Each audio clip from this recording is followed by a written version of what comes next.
స్వాగతం.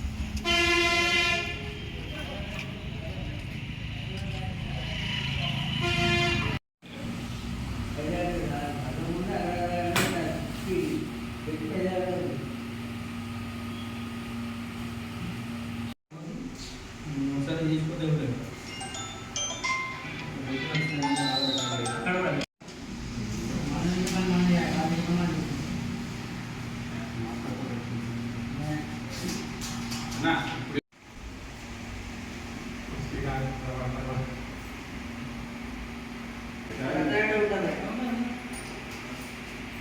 ఈరోజు తెలంగాణ రాష్ట్ర వ్యాప్తంగా ఉన్నటువంటి పద్మశాలి కుల బాంధవులందరి తరపున రాష్ట్ర అధ్యక్ష ఎన్నిక అనేది జరుగుతూ ఉంది.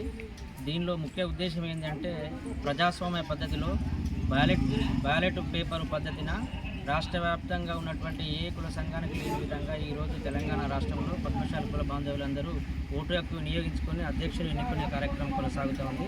దీంట్లో చాలా వరకు అన్ని రాష్ట్రాలు ఇంత మారుమూల ప్రాంతమైన కొత్తగూడ మండలంలో కూడా మహబూబాబాద్ జిల్లాలో 2వ స్థానంలో ఓటు హక్కులు ఉన్నటువంటి మండలం ఇది. ఇప్పటికి కూడా దాదాపు 50% పోలింగ్ కూడా కంప్లీట్ చేయడం జరిగింది.